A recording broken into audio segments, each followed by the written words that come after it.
Hi friends, welcome to my YouTube channel. ఈరోజైతే నేను బగారా వేస్తున్నా. బగారా వేసే ప్రాసెస్ అయితే చెప్పనవసరం లేదు, కానీ ఈ రోజుల్లో ఒక అమ్మాయికి పెళ్లి చేసే తల్లిదండ్రులు అయితే ఎట్లున్నారో చెప్పబోతున్నా. ఖచ్చితంగా నేను చాలా మందిని చూస్తున్నా. ఎట్లున్నారంటే, ఒక అమ్మాయికి పెళ్లి చేయాలనుకుంటే మాత్రం అబ్బాయి కోసం చూడాలనుకుంటే ఎట్లా చూస్తున్నారంటే, అబ్బాయికి ఎంత వస్తుంది, ఏం జాబ్ ఎత్తాడు, గవర్నమెంట్ జాబ్ ఎత్తాడా, ఏ జాబ్ ఎత్తాడు, ఎంత సంపాదిస్తాడు అనేది చూస్తురు. కానీ మరి అబ్బాయి మంచోడా కాదా, అబ్బాయి తల్లిదండ్రులు మంచోళ్ళా కాదా అనే విషయం అయితే ఎవ్వరు చూడట్లేదు.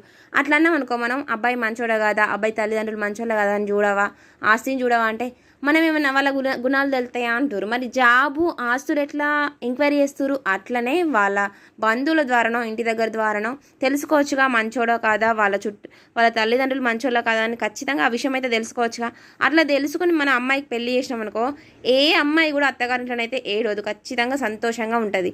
కానీ అట్లయితే ఎవ్వరు చూడట్లేదు, ఆస్తిని జాబునే చూస్తున్నారు. అట్లా చూసినాం అనుకో, సగం మంది అత్తారింట్లో ఏడ్చిన అమ్మాయిలే ఉన్నారు. అందుకోసం అయితే నా ఉద్దేశం ఏంటంటే, ఆస్తిని చూడాలి, చూడొద్దని అనట్లేదు, కానీ మినిమం ఆస్తిని చూడాలి. మన అమ్మాయి అక్కడ ఎంతవరకు సంతోషంగా ఉంటుంది, అబ్బాయి తల్లిదండ్రులు ఎంతవరకు సంతోషంగా ఉంచుతారు మన అమ్మాయిని అనే విషయం కూడా చూసుకోవాలి. అట్లా చూసుకొని పెళ్లి చేసినాం అనుకో, ఏ అమ్మాయి కూడా అత్తారింట్లో కంటతడి పెట్టకుండా సంతోషంగా అయితే ఉంటుంది అనేది అయితే నా ఉద్దేశం. మీరేమనుకుంటారో కామెంట్ చేయండి. వీడియో నచ్చిన వాళ్ళైతే లైక్ చేయండి, షేర్ చేయండి, సబ్స్క్రైబ్ చేయడం మాత్రం మర్చిపోకండి.